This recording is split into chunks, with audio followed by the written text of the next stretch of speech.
તો સંસદનું ચોમાસું સત્ર શરૂ થવાનું છે ત્યારે પ્રધાનમંત્રી નરેન્દ્ર મોદી સંબોધન કરી રહ્યા છે।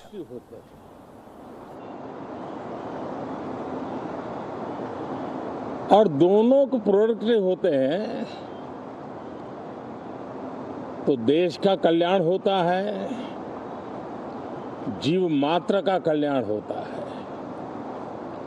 और इसलिए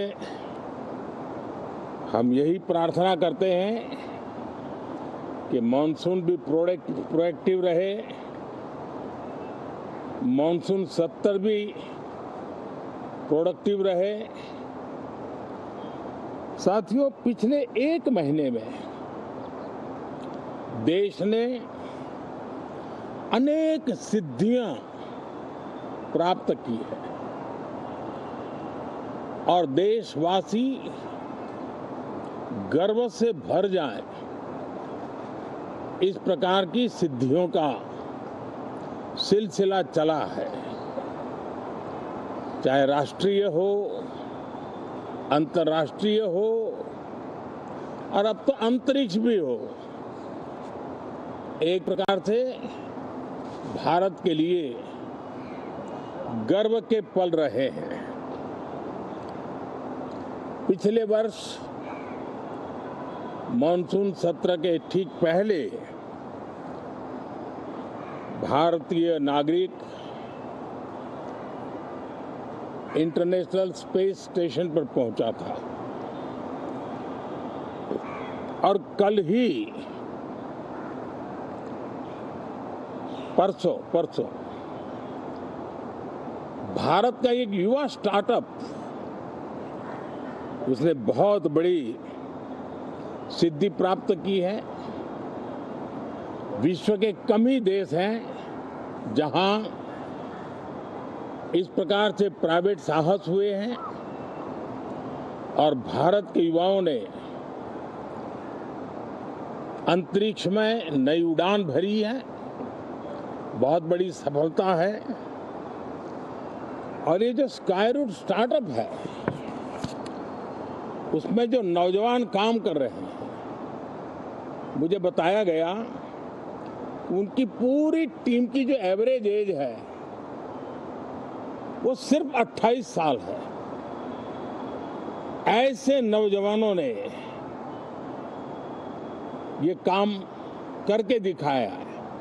मैं किसी 56 साल के नौजवान की बात नहीं कर रहा हूं। मैं देश के ये स्टार्टअप ने 28 के एवरेज वाले नौजवानों ने अंतरिक्ष में भारत का झंडा गाड़ दिया है। उनको तो बधाई है ही है, लेकिन ऐसी बातें जो हैं, जो भारत को आत्मविश्वास से भर देती है, विश्व में भारत का प्रोफाइल सर्वमान्य, सर्वस्वीकृत बनता जाता है।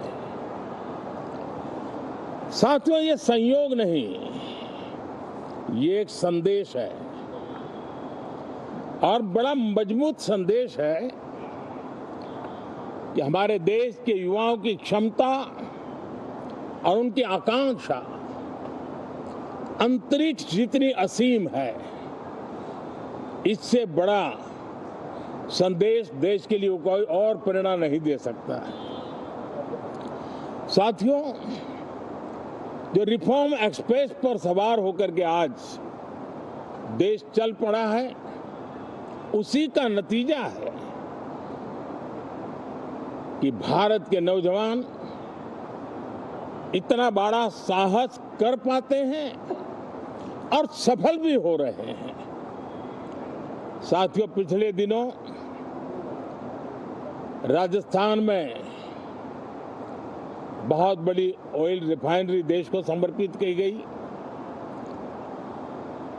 पिछले कुछ सप्ताह पहले एक सेमीकंडक्टर प्लांट, यानी तीसरा, देश को समर्पित किया गया। अभी कुछ दिन पहले ग्रीन हाइड्रोजन से चलने वाली ट्रेन, और विश्व में बहुत कम देश ऐसे हैं कि जिनके पास ये सुविधा है। लेकिन भारत ने जो हाइड्रोजन ट्रेन देशवासियों को समर्पित की है वो सबसे ताकतवर इंजन वाली है और सबसे लंबी है। ये अपने आप में भारत के वैज्ञानिक, भारत के इंजीनियर्स, भारत के इनोवेटर्स, भारत के उद्यमी, भारत के श्रमिक, ये जो एक लक्ष्य लेकर के देश के लिए जी रहे हैं, देश के लिए काम कर रहे हैं, उसी का परिणाम है। साथियों, हम भली भांति जानते हैं और पूरी दुनिया चिंतित भी है, लगातार कहीं न कहीं युद्ध की स्थितियां बनती रही है। पश्चिम एशिया के युद्ध के कारण भारत जैसे देश जो एनर्जी के लिए औरों पर डिपेंडेंट है, उनके लिए ये पश्चिम एशिया का युद्ध एक बहुत ही बड़ा संकट का कारण रहा। Petrol, diesel, LPG, fertiliser, chemicals, हर विषय में अनेक बाधाएं, अनेक संकट आए। उसके बावजूद भी भारत 7.7% के ग्रोथ से दुनिया की मेजर इकोनॉमी में सबसे तेज गति से आगे बढ़ने वाला देश बन के रहा। ये भारत के सामर्थ्य का परिचायक है। भारत किस प्रकार से उत्साह और उमंग के साथ नई ऊंचाइयों को पार करना चाहता है, उसकी इसमें एक झलक है। और ऐसे में जब ये मॉनसून सत्र आरंभ हो रहा है, देश ने स्पीड पकड़ ली है और संसद का स्पिरिट उस स्पीड में नई ऊर्जा भर सकता है। सकारात्मक स्पिरिट राष्ट्र के लक्ष्यों को प्राप्त करने के लिए बहुत आवश्यक होता है। हमारे सदन में बहुत अनुभवी सांसद भी है, दल उनका कोई भी हो, लेकिन उनके पास एक लंबा अनुभव है। ऐसे समय में उनके अनुभव की, उनके ज्ञान की संसद को भी जरूरत है, देश को भी जरूरत है।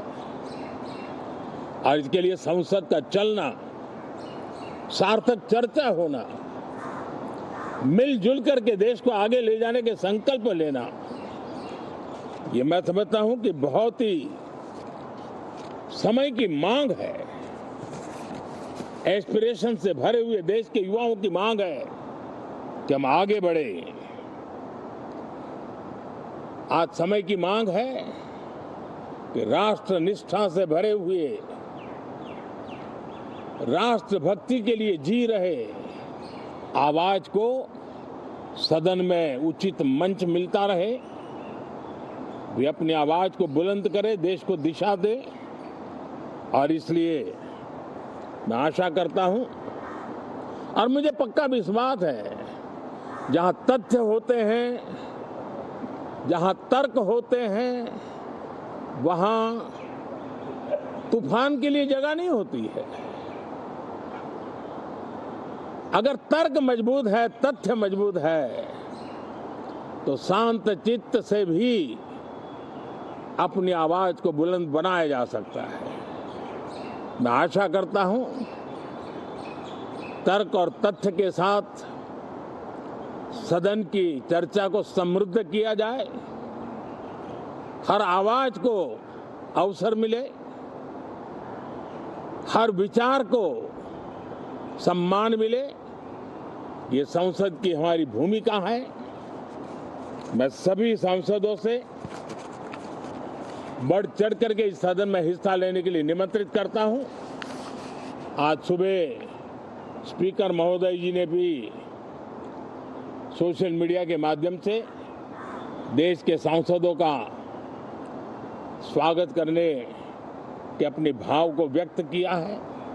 मैं भी उसमें अपना स्वर मिला